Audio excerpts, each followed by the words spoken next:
BA भाग तृतीय में सामाजिक विचारधारा पुस्तक में हमने कल दुर्खेम के जीवन चरित्र चित्रण तथा उसकी कृतियों एवं सिद्धांतों का अध्ययन किया। आज हम इस पुस्तक में कार्ल मार्क्स के जीवन चित्रण, उनकी कृतियों तथा सिद्धांतों का अध्ययन आरंभ करेंगे। कार्ल मार्क्स का जीवन चित्रण व कृतियों की जब हम बात करते हैं तो देखें कि अंतर्राष्ट्रीय सर्वहारा के इस महान शिक्षक और नेता कार्ल मार्क्स का जन्म प्रुशिया के राइन प्रांत के ट्रेर नगर के एक यहूदी परिवार में सन 1818 ईस्वी में हुआ था। उनके पिता वकील थे तथा ईसाई धर्म को ग्रहण कर उन्होंने किया। उनकी प्रारंभिक शिक्षा ट्रियर कस्बे में एक स्कूल के अंतर्गत हुई, जहां वो 1830 से 1835 ईस्वी तक अध्ययनरत रहे। इस दौरान स्कूली परीक्षा के अंतर्गत विद्यार्थियों को जब निबंध चुनने का अवसर दिया गया तो प्रत्येक विद्यार्थी ने अपने अपने निबंध के शीर्षक लिखकर निबंध पेश किए।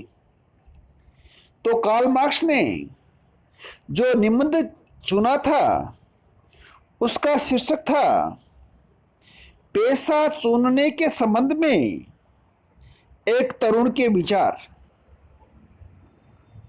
इस निबंध के शीर्षक से पता चलता है कि एक बालक ने उस समय की मानवता की त्यागपूर्ण सेवा करने में अपने जीवन की सार्थकता समझी थी। स्कूली शिक्षा के पश्चात मार्क्स पहले तो बोल फिर बर्लिन विश्वविद्यालय में कानून का अध्ययन करने के लिए चले गए। कानून के साथ साथ इनकी रुचि दर्शन शास्त्र और इतिहास में अधिक थी। पूंजीवाद का विकास हो जाने के कारण यूरोप के कई देशों में सामंतों और भूदासों के बीच के संबंधों के अवशेष अधिकाधिक रूप से असहनीय बन चुके थे। अर्थात यूरोप में जो जागीरदार और जो सामंत थे वे मजदूर वर्गों का शोषण कर रहे थे और शोषण भी इतना कर रहे थे कि उनका शोषण असहनीय बन चुका था। हर कहीं बड़े पैमाने के पूंजीवादी उद्योग के जन्म और विकास के साथ साथ किसानों तथा दस्तकारों की दशा बिगड़ गई थी और सर्वहारा वर्ग पैदा हो गया था। सर्वहारा वर्ग एक ऐसा वर्ग था जो कि उत्पादन के सभी साधनों से वंचित था।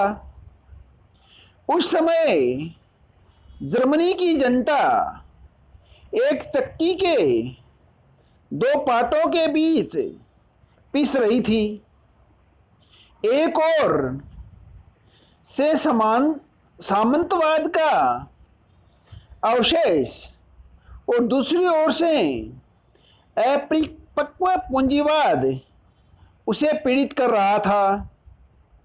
इन अवस्थाओं का प्रभाव मार्क्स की विचारधारा पर बहुत ही स्पष्ट है। मार्क्स ने अपनी विद्यार्थी जीवन में हेगल की कृतियों का परिचय लिया और वे हेगल के शिष्य भी कहलाए, और इस दौरान उन्होंने वामपंथी हेगलवादियों से संपर्क बढ़ाना स्टार्ट किया। प्रारंभ में मार्क्स की इच्छा विश्वविद्यालय में प्रोफेसर बनने की थी, परंतु ऐसा न होने पर 1842 ईस्वी में राइनिश ज़ाइटुंग नामक पत्रिका में उन्होंने अपना काम प्रारंभ किया और उसके संपादक बने। इस पत्रिका के द्वारा मार्क्स ने एशिया और समूचे जर्मनी में उस समय पाए जाने वाले राजनीतिक और धार्मिक उत्पीड़न के विरुद्ध आम जनता के हितों के पक्ष की आवाज उठाई।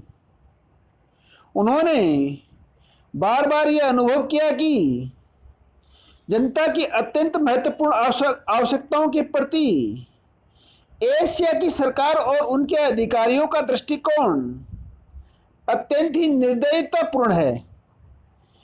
इन्हीं तथ्यों के आधार पर वह इस निष्कर्ष पर पहुंचे कि सरकार, उसके अधिकारी तथा कानून शासक वर्गों के हितों का ही प्रतिनिधित्व और समर्थन करते हैं, जनता के हितों का नहीं।